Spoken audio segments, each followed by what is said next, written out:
नमस्कार मित्रांनो आता आलेलो आहे मी हिंदकेसरी दावडीच्या घाटामध्ये। आमदार केसरी पर्व तिसरे दमदार आमदार महेशदादा लांडगे यांच्या वाढदिवसानिमित्त यांच्या मार्गदर्शनाखाली ही एक मोठी यात्रा होती। दावडी ग्रामस्थांनी एक आयोजन केलेलं आहे यात्रेचं। उद्यापासून यात्रा चालू आहे। तर यात्रेचं आयोजन नियोजन कशा प्रकारे नियमावली काय गाडा मालकांसाठी ह्या व्हिडिओच्या माध्यमातून बघणार आहे। तर चला या व्हिडिओला सुरुवात करूया।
पाहुण नमस्कार। नमस्कार।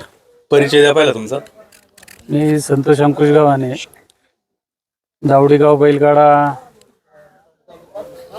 एक आवडता छंद जोपासत आलेला बैलगाडा यात्रा कमिटीचा अध्यक्ष म्हणून गेली अनेक वर्ष दावडी गावामध्ये या ठिकाणी बैलगाड्या शर्यती पार पडत आहे। आमदार केसरी पर्व तिसरे उद्यापासून यात्रा चालू होती। खूप आतुरता आहे यात्रेची अख्ख्या पुणे नगर जिल्ह्याला आणि टोकन पण अति पारदर्शक झालेली टोकन पद्धत। तर कसं काय आता उद्या यात्रा चालू आहे तर यात्रेचं कसं नियोजन सांगा।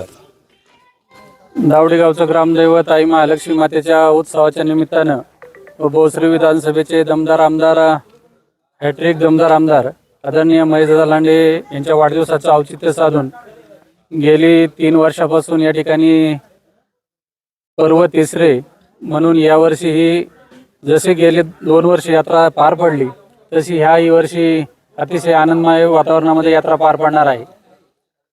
टोकनच्या दिवशी आपण तुम्ही ज्यावेळेस पहिली बाईट घेतली होती त्यावेळेस सांगितलं होतं की सर्व बैलगाडा मालकांना या ठिकाणी संधी दिली जाईल आणि त्याचप्रमाणे जसा आपण शब्द दिला होता त्या शब्दाचं पालन करीत आपण तब्बल 800 गाडा मालकांना या ठिकाणी बैलगाडा पळवण्याची संधी दिलेली आहे। प्रत्येक दिवशी 4 दिवस यात्रा ठेवलेली आहे। 800 गाडा मालकांमध्ये 200 असे प्रत्येकी 4 दिवस 200 प्रमाणे गाड्या या ठिकाणी पळवले जाणार आहेत आणि कुठल्याही प्रकारचं टोकनच्या दिवशी जसं कुठलाही गाडा मालकांवर अन्याय होणार नाही याची काळजी घेतली तशी या पुढच्या 4 दिवसामध्ये आणि फायनलच्या दिवशी कुठल्याही प्रकारची पार्सलिटी वगैरे या ठिकाणी होणार नाही याची खात्री देतो। आळ्याचं नियोजन एक नंबर झालेलं आहे। तर आळ्याचं काम किती दिवसपासून चालू होतं आपण? गेली 15 दिवसापासून घाटामध्ये सर्व युवा सहकारी दावडी गावातील आरके बैलगाडा संघटना असेल, गावातील सर्वच युवक असतील, आळ्याच्या कामासाठी गेली 15 दिवसापासून आळ्याचं काम असेल, घाटाचे किरकोळ दुरुस्ती असेल, घाटामध्ये घाट जवळजवळ स्लोप आला होता परंतु घाट तळामध्ये उकरून वरती जे खडे निघाले होते त्या ठिकाणी माती टाकून धावपट्टीचंही सुसज्ज अशी धावपट्टी या ठिकाणी बनवण्यात आली आणि आळ्याचा थोडासा म्हणजे छोटा आळं पडत होतं त्यामुळं सर्वांनी विचार करून आळ्याची वाढीव काम केल्यामुळं आळंही आता चांगल्या प्रमाणे झालेलं आहे आणि त्या आळ्याला आता गेट बसवल्यामुळं कोणताही बैल बाहेर येणार नाही याची सर्व युवकांनी काळजी घेतलेली आहे। आबासाहेब नमस्कार। नमस्कार। बक्षिसांचं स्वरूप कसं आहे, कारण खूप मोठी यात्रा आहे आपली, तर बक्षिसांचं स्वरूप सांगा। आदरणीय आमदार महेशदादा किसनराव लांडगे यांच्या वाढदिवसानिमित्त आमदार केसरी पर्व तिसरे या ठिकाणी उद्यापासून सुरू होणार आहे. त्यातील बक्षीस स्वरूप असा असणार आहे, फायनलसाठी थार, 13 टू व्हीलर, घरच्या साजासाठी 1 टू व्हीलर व घाटाच्या राजासाठी 1 टू व्हीलर असं सर्व बक्षिसाचं स्वरूप राहणार आहे. 20 फुटांहून कांड्यासाठी प्रत्येकी 5-5 हजार रुपयाचं बक्षीस राहणार आहे. आमदार केसरी पर्व तिसरे हे उद्या सकाळपासून सुरू होत आहे. तरी आदरणीय आमदार महेशदादा किसनराव लांडगे बैलगाडा संघटना असेल, RK बैलगाडा संघटना असेल, दावडी ग्रामस्थ असतील, यांच्या वतीनं मी सर्व गाडा मालकांना सर्वांच्या वतीने एक आव्हान करतो की उद्या सकाळी ठीक 7:30 वाजता या ठिकाणी पहिला गाडा झुपला जाईल. तरी सर्व गाडा मालकांनी वेळेत उपस्थित राहून सर्व कमिटीला सहकार्य करावे. ज्याचा गाडा लेट येईल त्याला शेवटी टाईम राहिला तरच संधी भेटणार आहे. गेल्या वर्षीप्रमाणे ह्याही वर्षी नेम कडक राहणार आहे. कुणालाही दुजाभाव केला जाणार नाही व या ठिकाणी ज्याचा गाडा लेट येईल त्याला मध्ये घेतलं जाणार नाही. ही सर्वांच्या वतीनं सर्व गाडा मालकांना कळकळीची विनंती आहे. तरी सर्व गाडा मालकांनी कमिटीला सहकार्य करावे ही नम्रतेची विनंती. वैभव शेठ नमस्कार. नमस्कार. गाडा मालकांसाठी काय नियमावली राहील? गाडा मालकांची नियमावली आपण सविस्तरपणे आपण सर्व ग्रुपवर पाठवलेले आहेच, परंतु पुन्हा एकदा सांगतो, सकाळी घाट शार्प 7:30 वाजता चालू केला जाईल. जे टायमिंग दिले गाडा मालकांना गाडा रॅकमध्ये घालण्याचा, त्या रॅकमध्ये गाडा घातला जाईल. त्या टाईममध्ये जर गाडा मालक उपस्थित राहिले नाही तर त्यांना आम्ही त्यांची संपूर्ण टोकन फी मागे देऊन गाडा पळवला जाणार नाही. त्यांची जर थांबायची इच्छा असेल तर 200 गाड्या उरकल्यानंतर त्यांना आम्ही संधी देऊ, परंतु मध्ये आधी गाडा आम्ही कुठल्याही प्रकारचा घेणार नाही. सिरियली टोकन एक पळाल्यानंतर सिरियली टोकन 2, 3, 4, 5, 6 अशीच पळेल. त्यामध्ये कुठलेही मागं पुढं होणार नाही. मागं पुढं जर गाडा मालक तर करूच शकत नाही, कारण रॅकमध्ये आम्ही आमचे स्वयंसेवक ठेवणार आहेत गाडी ओढायला. परंतु कुणी केला तर गाडा पाठीमागं का गेला किंवा पुढं का आला यावरून सुद्धा आम्ही तो गाडा बाद करणार आहे. त्यानंतर फिटनेस सर्टिफिकेट किंवा कलर फोटो नाही आहेत. त्यानंतर गाडा घालताना गाडा मालकाने टोकन दाखवणे अनिवार्य आहे, कारण गाडा मालक टोकनच्या दिवशी टोकन घेऊन गेलेले आहेत. त्या दिवशी गाडा घालताना तो नंबर दाखवणे अनिवार्य आहे. त्यानंतर काठी चाबूक असला प्रकार आम्ही काही करून देणार नाही. काठी चाबूक जर तो प्रकार केला तर आम्ही गाडा या ठिकाणी बाद करणार आहे. त्यानंतर घाटात पळताना गाड्याला डबडं बांधलं जातं, ते डबडंही बांधून देणार नाही आहे. जर गाड्याला डबडं बांधलं असेल, आम्ही वरून सांगणार नाही की तुमचं डबडं सोडा म्हणून. आम्ही त्यावेळेस त्या शनी निशाण पडलं आम्ही गाडा तो बाद करणार. त्याच्यानंतरचा नियम राहिला की गाडा मालक काठीचा वापर घाटात करतात, मध्ये लोक उभे करतात, तो आम्ही खपून घेतला जाणार नाही. कारण इथं सगळं लाईव्ह आहेत, ड्रोन आहेत, CCTV आहेत. अखिल भारतीय बैलगाडा संघटना यांच्या नियमानुसार ही यात्रा पार पाडणार आहे. त्यानंतर गाड्या मालकांनी कांड आणि गाडा आपला धावपट्टीच्या मधोमध धरावा. आम्ही धावपट्टीची खूण, गाडा ठेवण्याची जी खूण आहे ती मधोमधच केलेली आहे. त्यामध्ये कुठल्याही गाड्या मालकाला कडेला किंवा साईडला संधी दिली जाणार नाही. गाड्या मालकांनी एकदा झोपलेला बैल परत झोपू नये ही आमची खास करून विनंती राहील. टोकनवर खाडाखोड केली, डिपॉझिट दिलं जाणार नाही. त्याच्यानंतर बैल जर बदली आढळला तर आम्ही त्या ठिकाणी तो 2 नंबरमध्ये पळालेला असू, 3 नंबरमध्ये असू किंवा 1 नंबरमध्ये असू, आम्ही त्या ठिकाणी गाडा बाद करणार. आणि विशेष करून ज्यावेळेस बारी टाईम आऊट होती, गाडा वर जातो ती बारी झालेली असती आणि या ठिकाणी अखिल भारतीयचं लाईव्ह आहे, ज्यावेळेस बातमीपत्र येतं त्यावेळेस जी बाद झालेली बारी ती आम्ही बातमीपत्रात दाखवणार नाही. कारण या ठिकाणी सेमीफायनल मेगा फायनल आहे. मग लोकांचा गैरसमज होतो की आम्ही बाहेर गेलो, ही बारी बाद केली, मग आम्हाला फोन चालू होता तुम्ही ती बारी बाद केली, मग तिथं कशी दाखवली. त्यानुसारच आमच्या नियमानुसारच अखिल भारतीय यूट्यूब चॅनलसुद्धा काम करेल की जी बारी बाद सांगितली जाईल घाटात पुकारून ती आम्ही त्या बातमीपत्रावर दाखवणार नाही आहे. हे करून गाडा मालकांनी लक्षात घ्यावे आणि त्यांनाही कुठलाही त्रास देऊ नये अशी विनंती राहील. गाडा मालकांनी आपल्या वेळेत यावे. घाटही तुमच्या पद्धतीनेच लावलेला आहे, घाटाचं उत्कृष्ट काम केलेलं आहे, आळंही मोठं केलेलं आहे. तुम्ही या, आमच्या आनंदात सहभागी व्हा, आनंद वाढवा आणि 4 दिवस यात्रा चांगली पार पाडा. त्यानंतर राहिला सेमीफायनल मेगा फायनलचे नियम. सेमीफायनलचा नियम, मेगा फायनलचे नियम हे आदल्या दिवशी आम्ही PDF-द्वारे सांगूच किंवा 4थ्या दिवशी आपण शेवटच्या दिवशी ते नियम सगळे सांगू. कांड हे पहिल्या फेरीला 70 फूट राहील. सेमीफायनल मेगा फायनलचे नियम मेगा फायनलच्या आधी सांगितले जातील. एवढेच हे नियम गाडा मालकांनी पाळावेत एवढी RK बैलगाडा संघटना, महेशदादा बैलगाडा संघटना याच्या वतीने विनंती राहील. घाटाची धावपट्टी कशा प्रकारे तयार केलेली आहे यावेळेस तुम्ही? घाटाची धावपट्टी माती आणि खडी असे प्रकार मिक्स करून तो मुरुमच आहे तो बसवलाय. जेणेकरून घाटाची धावपट्टी उखडणार नाही आहे. यातून धावपट्टी तयार केलेली आहे. घाटाची धावपट्टी आम्ही 417 फूट लावलेली आहे. आखापासून 70 फूट कांड्याचा नियम आहे. त्यानंतर घड्याळावरती आबासाहेब संभाजी आबा घारे हे मेन घड्याळावरती आणि हातातल्या घड्याळावरती संतोष अंकुश गावाने हे काम पाहणार आहेत. तर निशाणावरती निशाण बहादर बंटीदादा साबळे हे काम पाहणार आहेत. बंटी शेठ नमस्कार. नमस्कार.